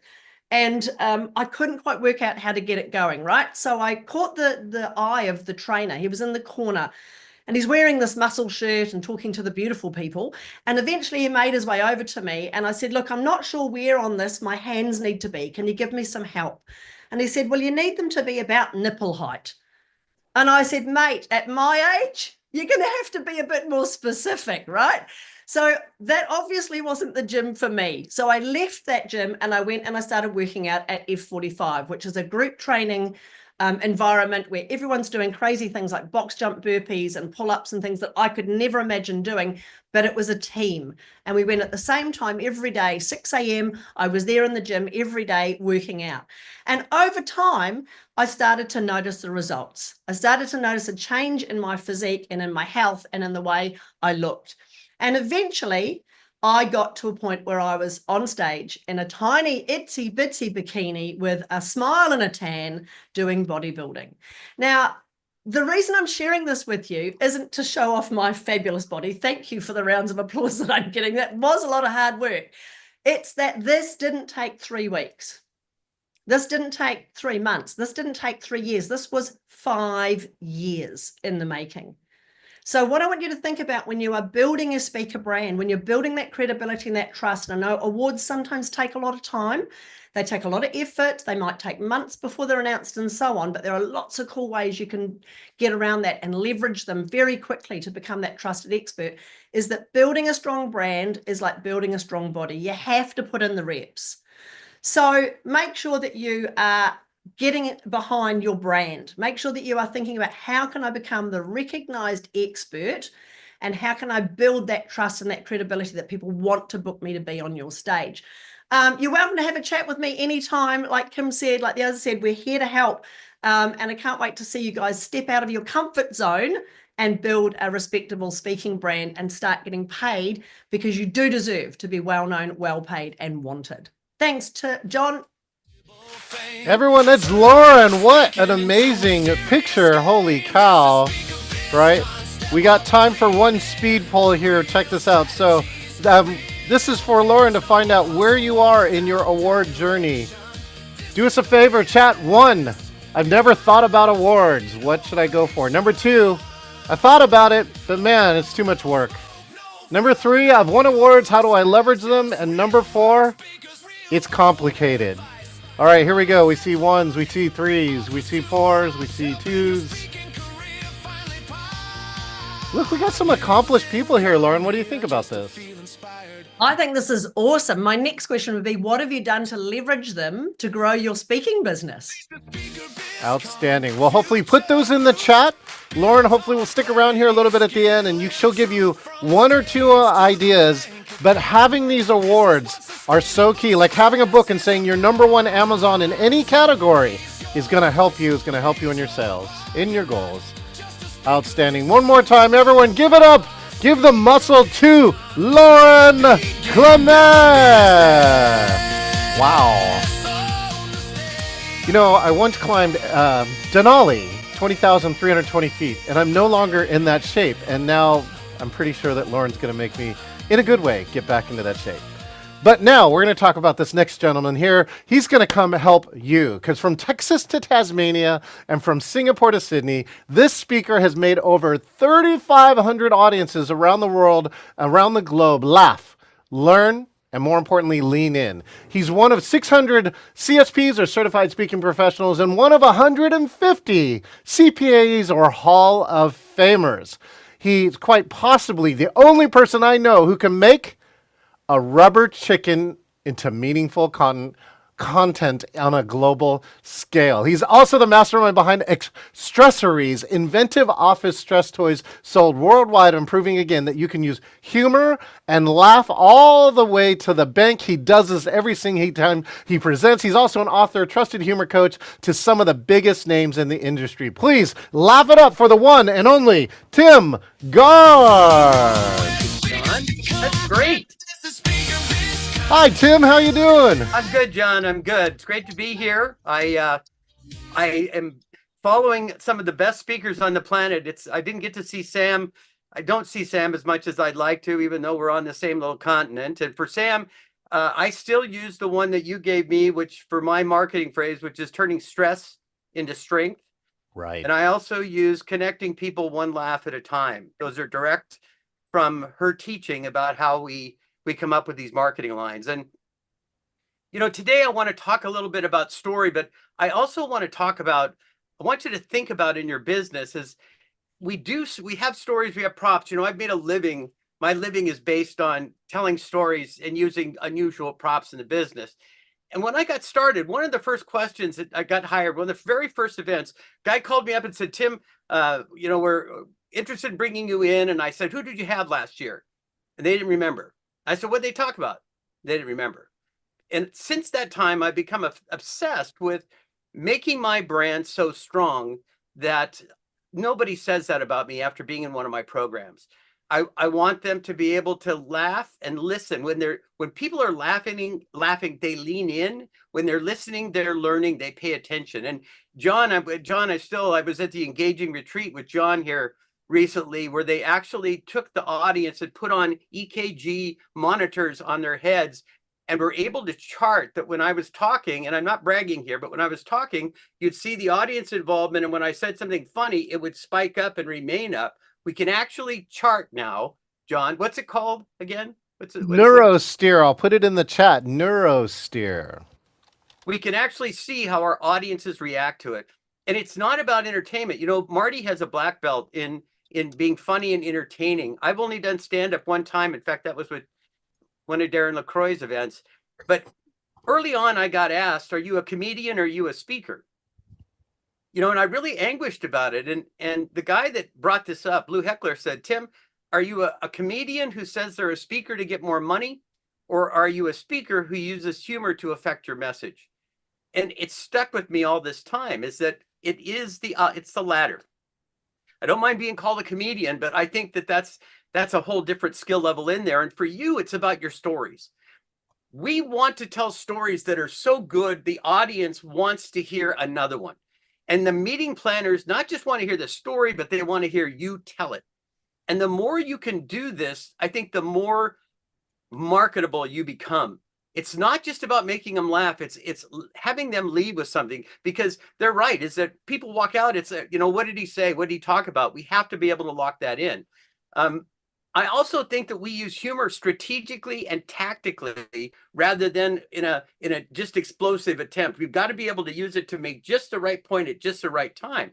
I was doing some consulting work with a gentleman that's a magician speaker, and he said he was having trouble bringing people in off the floor, that sometimes it worked, sometimes it didn't. And I asked him what he did to prepare the audience. He said, what do you mean? I said, well, when I start my program, I have them do this. We can all do this. I'll say, our days are a series of good and bad things, true or false? And you get people nodding like this. And I'll say, when you do that, when something bad happens, you put your hand right here and you say bummer and do this. Everybody do that. Ready? Bummer, let it go. One more time. Ready? Bummer, let it go. When something good happens, you do this. Woohoo! Try that. Woohoo! Now, sometimes you just do it in your mind. I mean, on the airplane, if somebody's walking down the aisle, a little tiny person, I don't go woohoo if they're going to sit next to me. Sometimes we do it on our minds, but the more that we do this, he said, when I've watched you do this, the audience gets more and more involved. And I said, it's audience foreplay. It's audience foreplay. We get them nodding. We get them thinking, raising their hand, being involved. They're more likely to become more involved in the program. The difference between keynote speaking and workshops or smaller sessions are two things: depth and duration. In a keynote speech, most of the folks that have been workshop trainers before have the biggest problem in trying to give their audience feeding them like it's through a fire hose. They want to give them so much information, and we can only assimilate so much information in a limited time. Michael hired me to do a program for $1 Million Roundtable, which is one of the brass rings for speakers. I had 20 minutes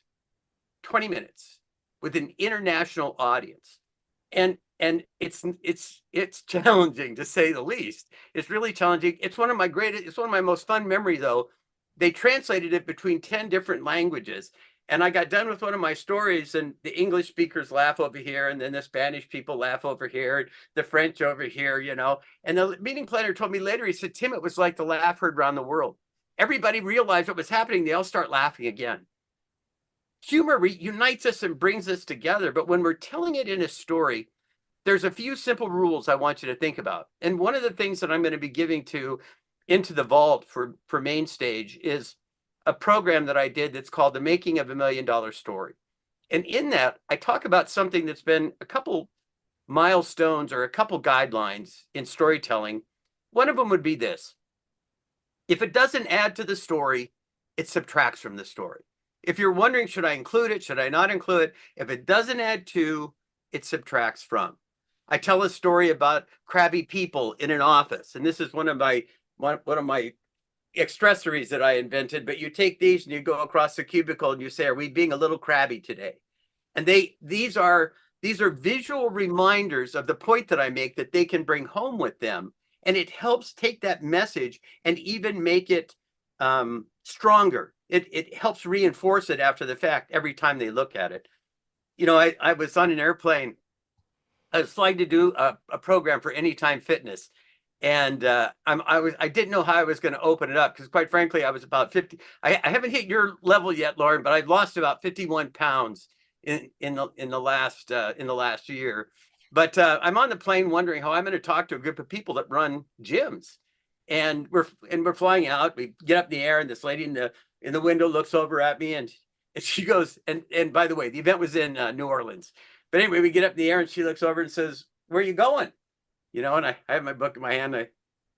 New Orleans, same as you, you know, and kind of go back to my book and reading the book. And she says, "What are you going to do there?" And I said, "Keynote speaker." And go back to my book again.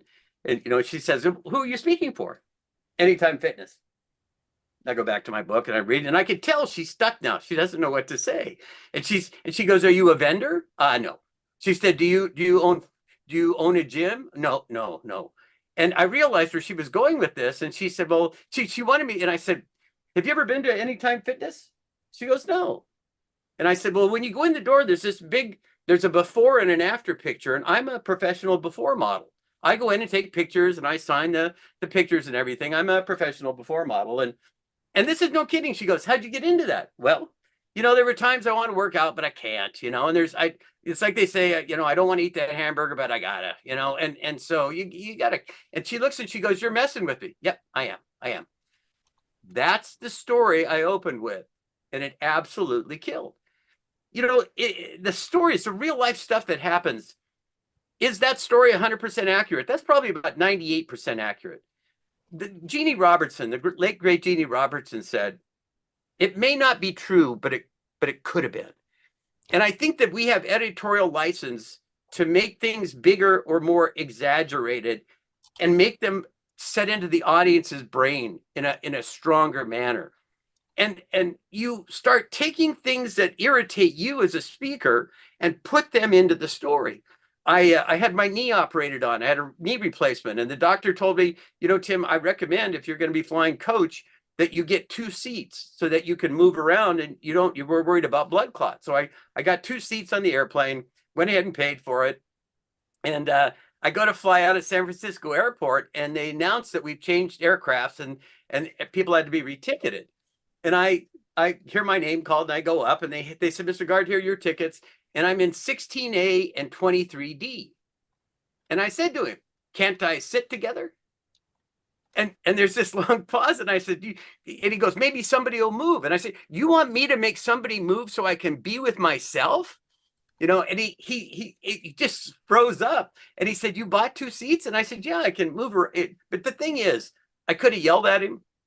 I could have gotten irate. I didn't. I had fun with it. I think that this is an important thing as speakers, that as we look at the world, we show people the world through a different lens. And it can be humor. It can be a lot of different things. And the term, being unforgettable, like what Darren said, about being sticky is incredibly important. I do a program called Sticky Safety. And the story that I start with is in the Reader's Digest version. I start with, in that program, it's basically how to make safety more relatable and how to stay in people's minds. But I tell a story about being hit by a drunk driver head on. I was a passenger. I didn't have my seatbelt on, and I turned to get the seatbelt. And next thing I know, I'm sitting upright on the hood of the truck. Windshield wiper was in my back, and to this day, I'm glad it wasn't raining, because I would have like this. But I pulled when we hit the ditch, it knocked me off, left the windshield wiper in my back. There was glass in my back. Took almost a year to work its way out. And it was interesting because 2 months later, when I was back driving again, next thing I knew, I didn't have my seatbelt on. I'd had this amazing, strange, awful thing happen because I didn't wear my seatbelt, but it didn't stick in my brain. And I got a ticket for not wearing a seatbelt and had to go to a training, all-day training, teaching us about seatbelts. And the very last speaker to get up was a highway patrolman. He's about 6 foot tall with starched uniform. He had half an hour. And there was actually an overhead projector, which I hadn't seen in years there. And I thought, oh no, he's going to show us terrible pictures and stuff. And he walked up, and what he said, I'll never forget. He took his hat off, and he got centered, and he said, I've been to over 10,000 accident sites. I've never unbuckled a dead body. And he put his hat back on, and he walked out the door, and I've worn my seatbelt ever since then. That's sticky. That's connection. It doesn't always have to be funny, but it does have to be a story that people listen to. And like Sam says, what's going to stay in their mind? And the more that I've done this, the more that I've realized the props that I use, I've been known, this is mental floss. I try to find things, instead of paradigm shifts, we could talk about mental floss, that we floss out all the stressors, things like that. There's so many things that you can do. And I think that if you put yourself in a mindset to be able to see the funny, you will find the funny, because it literally is everywhere all around us. I was boarding a plane here in Portland, Oregon, and standing in line, and they're saying boarding area 1, boarding area 2. And this guy in front of me goes, why is this so complicated? I said, what do you mean? He goes, they have all these boarding areas. I said, well, you got boarding area 1, boarding area 2, precinct 3. I mean, that's crazy, right? And this guy behind me goes, you should have seen it when we had Fibonacci sequence numbers boarding, and we had to figure out the sequence. And I started laughing, and I said, yeah. And remember when we had calculus math, and you had to show your work to where you. And then there was pi, where you 4 row 4, then 0.1. And we both. And this guy just stared at us, and all people standing around us were laughing hysterically. And the funniest part was it was spontaneous, but I'll take that story and eventually work out what all the 3 are. I don't know which the funniest would be, but that's true thing that happened that will become a part of my program. It's important that they be relatable, and almost everybody's flown at one time or another. I think that when you tell stories, you listen to the words of Lou Heckler when he said, we don't tell and retell, we live and relive. Every time I tell a story, I feel myself there. And people say you can't laugh at your own material. You can laugh at your own material. When I'm really present, when I'm centered, it's incredibly important to be what I call in the now, that you be here. Every time I give a speech, I go in the bathroom and talk to myself. And I say, this is going to be the best one yet. And it works better when no one else is in there, because it does sound kind of creepy, I guess. And I found I have to let everything go before I walk on stage. When I go to an event, I will never be on my phone talking to another customer. The most important customer is the one that's there right then. Little things like that make a difference. I tell every one of my customers, after they book me, they'll say, well, when are you coming in? And I tell them I always fly in the day before an event.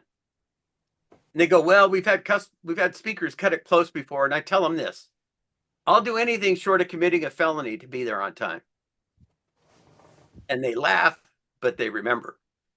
All of these little things together make it fun for me, But I think the stories, the props, all the little things like that, the more you find, the more you want to share with people. I'm kind of famous for these itty bitty chickens. I know they're kind of hard to see. They're just itty bitty tiny little chickens. They're hard. I give these to people literally all over the world. In Australia, I'd given them to a couple little girls, and two of the Australian police came up and evidently saw me do it. One of them walks up and goes, "What's with the chooks?" And I didn't know what a chook was at the time, but they wanted them. I wasn't in trouble. They wanted them. I tell people to put these in their pocket and forget about it, and they'll find it when they need it most. Little things like this are the difference between being remembered and being forgotten. And how we connect with our audiences it's just incredibly important.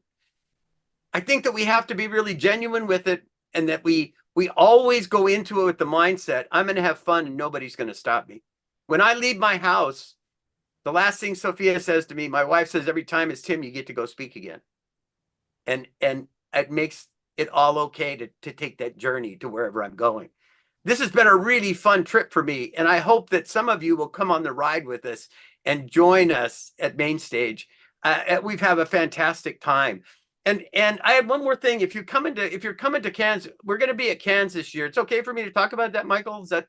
We'll be at Kansas in March this year. I'm doing a workshop. If you're in Australia or you're coming to the Global Speakers Federation, I'm going to do a 4-hour workshop after the main program. And we're going to be working on people's stories one-on-one and seeing if we can't make them funnier and stronger. It's called Finding the Funny. I hope you'll sign up for that. If you don't do that, make sure that you look into MainStage. I've been through all the materials. I don't care what level speaker you are. I guarantee you it's going to help you with your career and help move you forward. There is no speaking circuit. There is no magic bullet. It is hard work. We had a person that just got inducted into the Speaker Hall of Fame into the NSA, Clint. And he said something I think really defines what speakers are. He said, "We're the only group of people in the world that will work 80 hours a week to avoid working 40 hours a week." And that's it. And that's it. Everyone, give it up for Tim Gard. You know, still got this itty bitty, you know, but here's the best part, right? Tim, I want you to make sure and hear my new shoes. Ready? This is another. The little squeaker, the little hand baffle. I showed it to John. I like to go up to elevators. You know, people push the elevator and then they'll come behind you and push it again, like it's going to go, "Oh, it's you. I'll come sooner." I have these little squeakers. Every time I push the button, it squeaks. And I can't, if nobody says a word, they'll push the button and we'll make it squeak. And then it's very funny. Anyway, I gave one to John. I'll make sure I bring extras to Can. All right, everyone, chat Tim or Chooks or something for Tim Gard. Outstanding. All right, we're almost coming to the end of this beautiful time together. But, you know, one of the things we want to do is present massive value to you. So we're going to just take a moment here and give you your gifts, right? So go ahead and I'm going to put a link in the chat. You can click it there. You can take your phone out and scan this QR code, right? And we're going to look for two things. You know, we already said there's awards, right? I got 2 awards for you to look for each of you, because again, we've got like 60 plus of the most amazing speakers here online. Here's the first one. The first one, you get an award if you write the best comment about today's program. It could be about anybody, right? Sam, Lauren, Kim, anybody, right? Michael, maybe even too, Marty. So write the best comment and it will go on social media, right? And the second one is, what's a way from your point of view that this program could be even better? And if MainStage uses your suggestion, they will credit it to you and say your name on the MainStage. So go ahead and do this. There's a few very easy questions. At the end of this, you're going to get a link, and it's going to go to all the specials. So again, let me just see if anybody else needs the code. Pick up your phone now, scan the code. Otherwise, I'm going to show you all the beautiful gifts you're going to get here together. And of course, invite our friends up, Michael and Marty, to do some commentating here with us. Okay, so I believe here are all the gifts that we have here today. Let's see. The first one is from Michael and Marty. Michael and Marty, talk about your gift. What's your download? Yeah, so if people click that button, you'll get access to the MainStage app. In the MainStage app, you get 13 free live courses from us and as a special announcement to say thank you to everyone, all the emails for people who signed up to this today will be added to the Speaker Business Essentials course. It's normally $997. I'm going to give it to everyone. It's the spirit of the season. I'm going to give it to everyone for being here today. Great. Look, we haven't even started. We're already up to $1,000, right? And so Sam Horn also is going to give a bonus, her elevator intro ebook, right? How to turn a confusing elevator speech into a crystal clear elevator intro. Sam delivering so much value. You'll get that part of it here too. All right. Darren is going to give a free 59-minute training called 3 Secrets to the World Champion Speakers Use to Own the Stage. Michael and Marty, you have any comments about your good friend Darren? Oh, mate, unbelievable. Like Darren and Mark, I wrote both of these guys incredibly highly. Like, please take the time to watch that training. I've seen it. It's absolute gold. By the way, when you finish the poll, just chat done in the chat, because we have time for a super panel, so we can actually answer all of your questions the faster that you complete this. Kim, what's your free resource? A list of my favorite AI tools. And like I said before, it's about 25 to 30 tools divided up into categories with links to make it super, super easy for you. Outstanding. Thank you, Kim. And Lauren. She's like, Lauren's racing back. She's still exercising people. Lauren, what's your bonus? It's this, the Audacious award-winning workbook. Everything from choosing the right awards through to writing them, through to how to give a great acceptance speech, how to leverage them, and you download it and you implement it straight away. Genius. Thank you, Lauren. And for me, you're going to get a free ticket to the Engaging Retreat. Right? Oh, look at Michael has all their awards up there. That's what we used to do it. So I'm going to give you a free ticket. This conference will be, the retreat will be October 20 through 22. It is in Seattle and it is online. So you get a free virtual ticket anywhere in the world. And then if you're interested, you can actually come to Seattle, see all these presenters, meet them in person, and more importantly, you get 5 to 10 minutes on stage recording your material for an amazing price. So the ticket is free for that. And if you're interested in coming to Seattle, being a part of the Engaging Retreat, we're going to do that. All right, it looks like almost everybody's done here. And one of the things here is I'm going to do this. We're going to hit gallery. If it's not already in gallery, hit gallery now. You can see all the amazing people that are here. And we're going to turn into this panel, but I'm going to do this one thing. We're going to say goodbye to the live stream. If you wanted this live Q&A, you should have been here. Everybody, on the count of 3, say MainStage. Ready? 1,